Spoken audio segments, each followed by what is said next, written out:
Now, the various learning outcomes from this module are: you will come to know what is a strategy, how is a strategy formulated, and what are the various types of strategies. Let me first introduce you to this particular concept. You see, the word strategy comes from the Greek word strategos, which means generalship.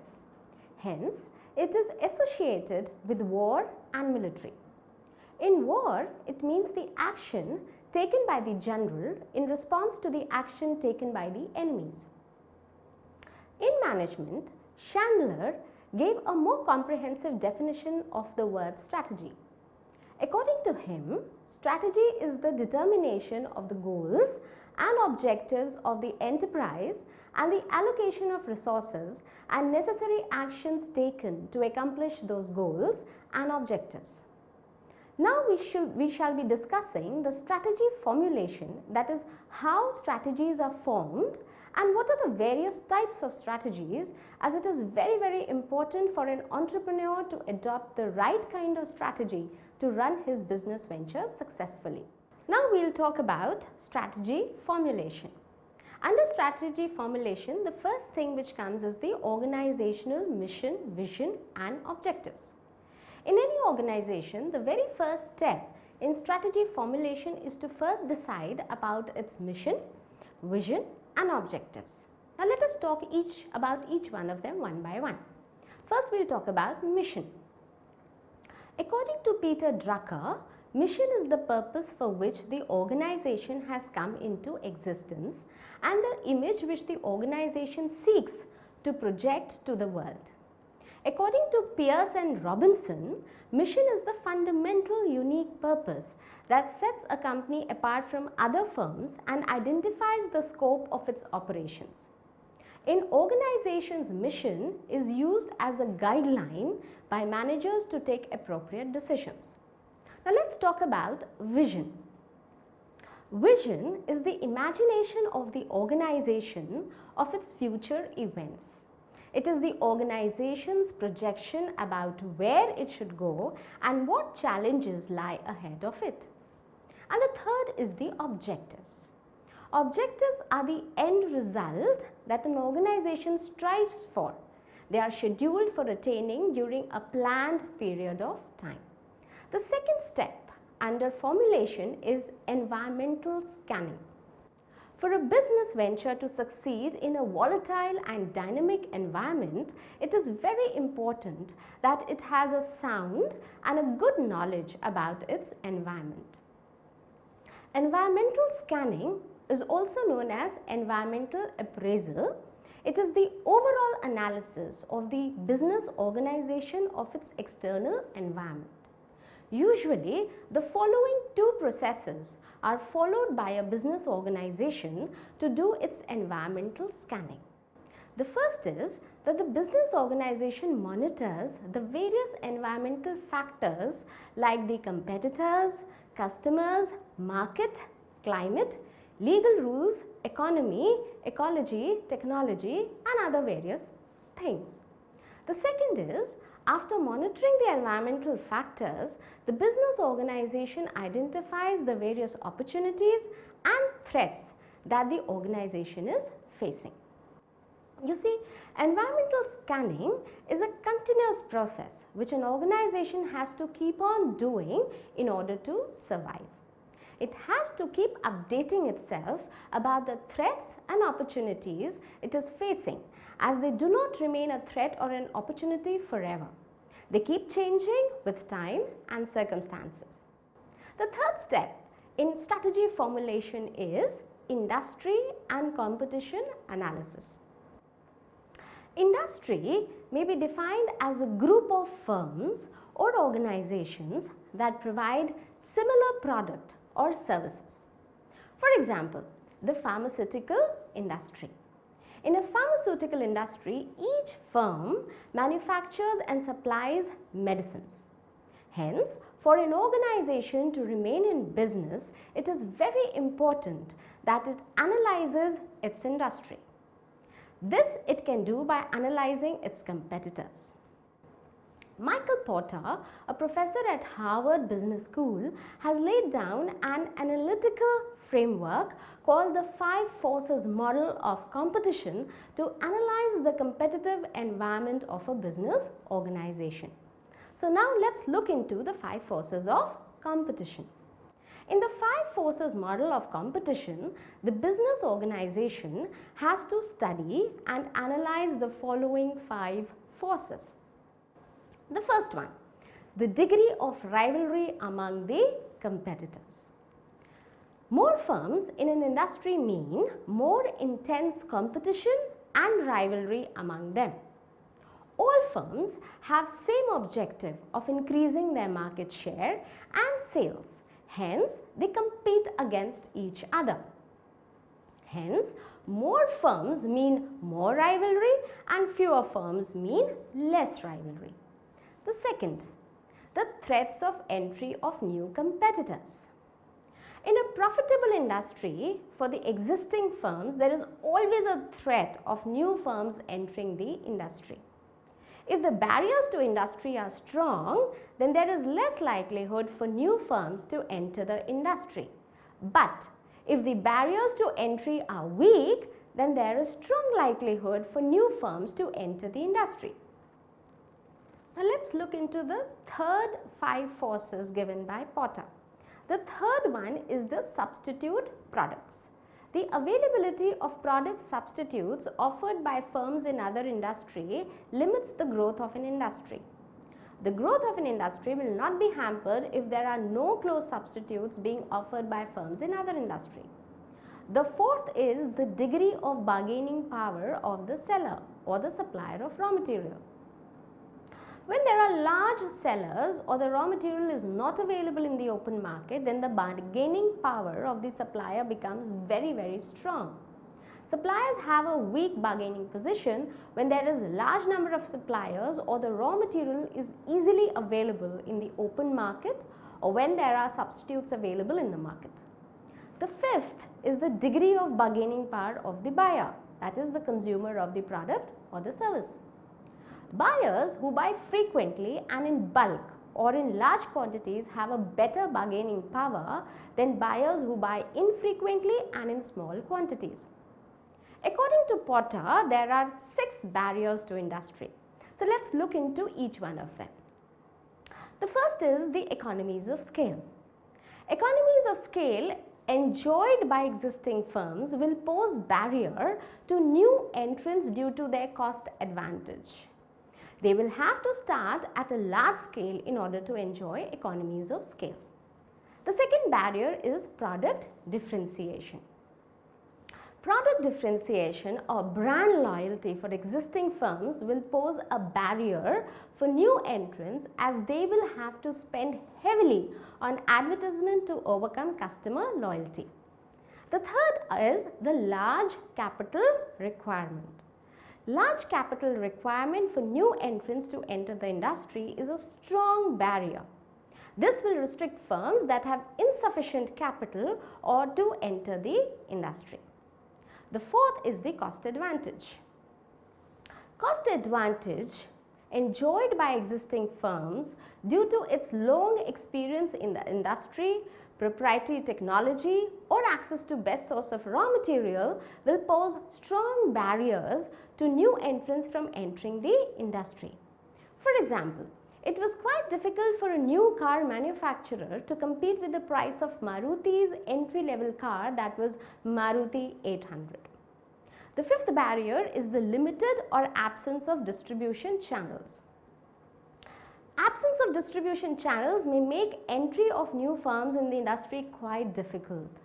New firms will have to spend a lot of money on distribution, which will lead to high cost disadvantage. And the sixth barrier is the government policy. Government policy may restrict new firms through their strict licensing policy, price regulations, safety standards, etc. The fourth step in strategy formulation is the organizational analysis. Organizational analysis means analyzing the internal factors of an organization. In other words, it means corporate appraisal. This is done by auditing organizational strengths and weaknesses. By evaluating the strengths and weaknesses, the organization gets itself prepared to meet the opportunities and threats imposed by its external environment. There are various methods of analyzing the strengths and weaknesses of an organization. Some of them are as follows. First, we'll talk about SWOT analysis and TOWS analysis. SWOT stands for strength, weakness, opportunity and threat. SWOT analysis provides an organization with information about its external opportunities and threats and its internal strengths and weaknesses. It helps the organization to compare its external opportunities and threats with its internal strengths and weaknesses and thereby adopt the most suitable strategy which helps in tapping the opportunities and minimizing the threats. TOWS, on the other hand, stands for threat, opportunity, weakness and strength. Unlike SWOT, here the organization sees how the external threats and opportunities can be best matched with the internal weaknesses and strengths of the organization and then accordingly adopt the most suitable strategy. The strategies adopted may be either for growth of the organization or for divestment, that is retrenchment of the organization. The other method of analyzing the company is core competence. It is quite possible that one firm's strength may be other firm's strength as well. A firm gets a competitive advantage over other firms if its strengths are confined only to itself and are not shared by other organizations. Strengths of a firm which cannot be emulated or copied by other firms will definitely give the firm a competitive advantage over other firms. C.K. Prahalad and Gary Hamel have propounded the concept of core competence. According to them, core competence is a strength of an organization which cannot be easily imitated by other organizations and hence gives the organization a competitive edge over its competitors. Core competence may be a special technical know-how or a product expertise which cannot be easily emulated by others. Now, we'll talk about the various types of strategies. First, we'll talk about the generic competitive strategy. Competitive advantage means superiority of one organization over other organizations or its competitors. The superiority exists due to the presence of a core competence or factors that are present in an organization and are critical for its success, and such factors are absent or are hard to be copied by other competing organizations.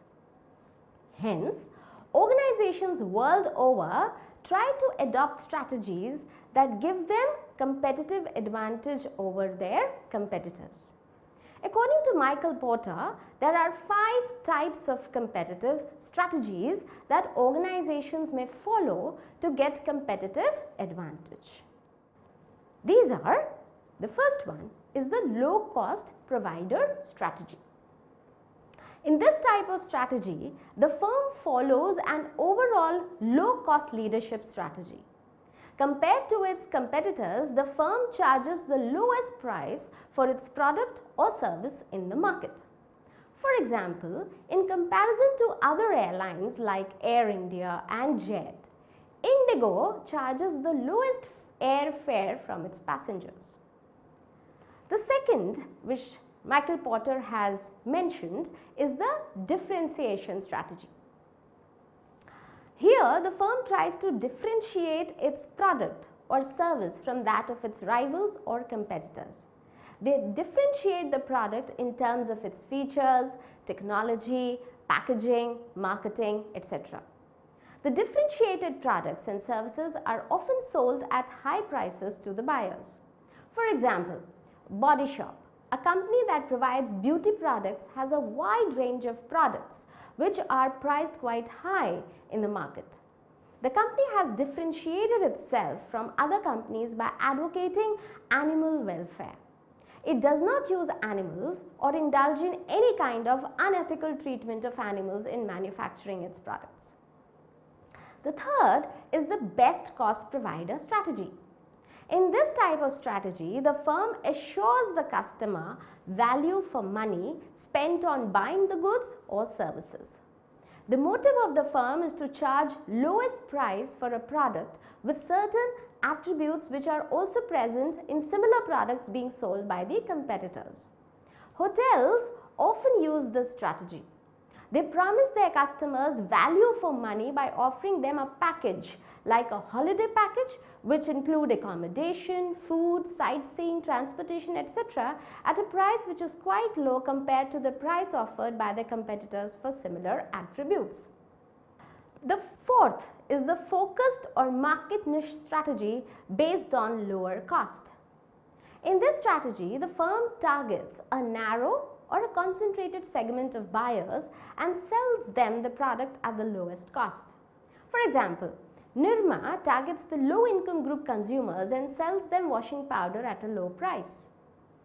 The fifth and the last one is the focused or market niche strategy based on differentiation. In this strategy, the firm targets a narrow or a concentrated segment of buyers and sells them differentiated product which meets the taste and preferences of the customers better than the products with similar attributes offered by the rivals. For example, Johnson & Johnson company cater only to the infants and provide them with baby products like baby cream, baby powder, baby soap, etc. Now we'll talk about the second strategy. The second is the stability strategy. Stability means being consistent over a period of time.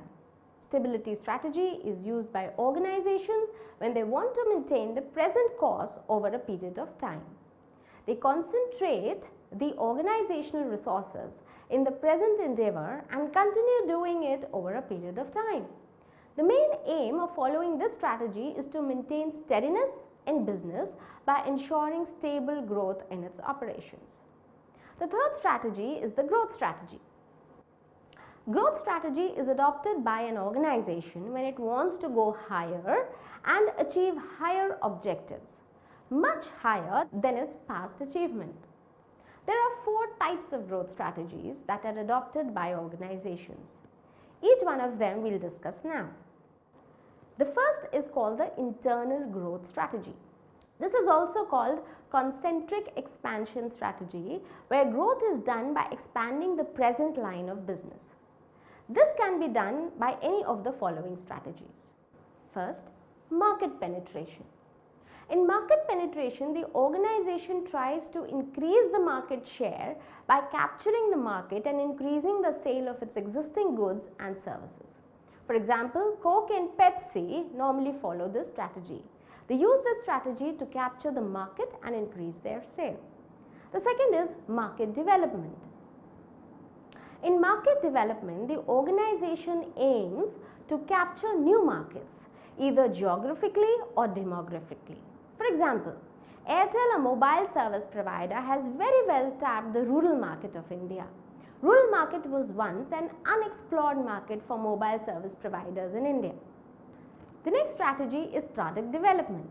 In product development, the product is improved through new technology or innovation so as to appeal to the present as well as to a newer market segment. For example, reel-based cameras have now been replaced by digital cameras. The next strategy of growth is vertical integration strategy. In vertical integration strategy, an organization decides to combine all processes of marketing, distribution, production, etc. within its own confines. Generally, some of the processes like distribution are often handled by some other independent entity. This is so because it is more advantageous for organizations to focus on only a few processes and leave the rest like distribution to other entities like retailers and wholesalers. This way they save on cost, labor and time. However, at times organizations decide to perform all processes themselves. This is called vertical integration. There are 2 types of vertical integration. First is called forward integration. In forward integration, organization includes successive processes which are needed to get the final product to the consumer. For example, a firm, instead of using a distribution channel like retailers and wholesalers, opens its own showroom to sell its product. For example, Bata, a shoe company, has its own retail outlets for selling shoes and other leather items like purses and belts. Second is backward integration. In backward integration, organization includes reverse direction processes which are needed to make the final product. For example, a car manufacturing firm, instead of buying tires from other manufacturers, plans to set up a tire manufacturing division of its own and manufacture its own tires and use them in making its own cars. The third kind of growth strategy is the diversification strategy. This is one of the oldest strategies used by entrepreneurs when it comes to expansion of their business. In this, they enter new businesses which may be new to the existing organization. There are basically 4 types of businesses which an organization may choose to do when it uses the diversification strategy to expand its business. There are 4 types of diversification strategy. Let us see each one of them. First is the horizontal diversification. In horizontal diversification, the organization diversifies in similar product. For example, an organization that manufactures lady garments diversifies and starts manufacturing gents garments as well. The second is vertical diversification. In vertical diversification, the organization adds new processes to the same business. This can be either forward integration or backward integration, which we have just discussed. The third is the concentric diversification. In concentric diversification, the organization adds a new business which is not similar to the existing business but somehow related to the existing business. The relationship may either be market oriented or technically oriented. In market oriented concentric diversification, the organization starts a new business which uses the same marketing facilities which are being used by its existing business. For example, a lipstick manufacturing firm plans to diversify into manufacturing of body lotion. The two products are quite different, but the distribution and marketing facilities for both will be the same. Next is the conglomerate diversification. In conglomerate diversification, the organization diversifies into businesses which are unrelated with the existing business. For example, a tea manufacturing firm diversifies into garment manufacturing business. Now we will talk about the 4th kind of growth strategy, which is called the external growth strategy. The organization may use an external growth strategy by combining 2 or more existing businesses. This can be done in any of the following 4 ways. The first is merger or amalgamation. In merger, an organization combines with one or more other organizations to form a new organization. It may take the form of vertical merger, horizontal merger, concentric merger or conglomerate merger. The next is takeover or acquisition. In takeover, one organization acquires full control of another organization. Generally, a bigger company takes over full control of a smaller company, wherein the small company loses its identity. The control can be acquired either amicably or by force. When done by force, it is called hostile takeover. The third is the joint venture. In joint venture, 2 or more organizations come together to form a new organization to carry out a particular business. For instance, Government of India and Suzuki Company of Japan came together to form Maruti Udyog. In joint venture, each organization brings with itself its own set of expertise and resources. Here, both the companies keep their identities intact. And the last one is called the strategic alliance. Strategic alliance is similar to joint venture, but is for a specific period and for a specified objective. Once the objective for which the alliance was made is fulfilled, then the alliance is terminated. Hence, alliances don't last forever. Now, after discussing the three kinds of strategies, which was the competitive strategy, growth strategy, stability strategy, now we will discuss the retrenchment strategy. Retrenchment is the opposite of growth. Retrenchment in literal sense means reduction or cutback. When an organization is not doing well or is incurring losses over a period of time, then it may adopt the retrenchment strategy. There are three kinds of retrenchment strategy that an organization may adopt. They are the turnaround strategy, the divestment strategy, and the liquidation strategy. So let's discuss each one of them. The turnaround strategy. The turnaround strategy is also known as the cutback strategy. Here the organization believes in the philosophy of holding the present business and cutting down the costs. This happens when the sales and profits of an organization are continuously declining.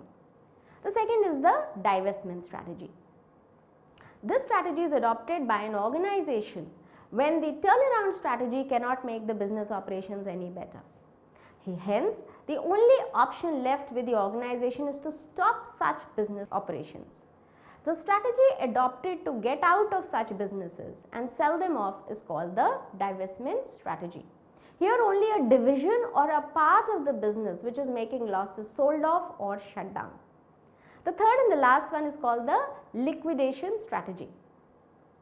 This is an extreme case of divestment strategy where the organization as a whole shuts down or is sold off. In this case, the entire business operations are sold off and the proceeds from the sale may be utilized in new venture creation. The fifth strategy, entrepreneurial strategy, which we will talk about now, is called the combination strategy. Combination strategy means an amalgam of any of the three strategies which we have discussed, that is stability, growth or retrenchment. It is usually followed by organizations that have different business operations. It is quite possible that some business operations of the organization might be making huge profits, some making fewer profits and some making only losses. Hence, there is a need to follow different strategies for different business operations. The various possible combination strategies that an organization may adopt are any one of these following. First, stability strategy in some business operations and retrenchment strategy in others. Second, stability strategy in some business operations and growth strategy in others. Third, retrenchment strategy in some business operations and growth strategy in others. And the fourth is retrenchment strategy, growth strategy and stability strategy in different business operations. Now, after discussing 5 entrepreneurial strategies, we come to the sixth strategy, which is called the unbundling and outsourcing strategy, which is the most widely used nowadays. You see, vertical integration is quite a costly affair for any organization. Hence, nowadays, organizations are concentrating on fewer activities in which they have competencies and which are cost effective. The rest of the activities are being outsourced or given to other organizations which have the competence and cost effectiveness in doing those activities. The strategy adopted to vertically de-integrate the business is called unbundling or outsourcing. Hence, organizations withdraw themselves from certain activities and rely on other organizations for completion of those activities. The seventh entrepreneurial strategy which we will talk about now is called the offensive strategies. Offensive strategies are used to secure competitive advantage. Competitive advantage is the superiority of one organization over other organizations.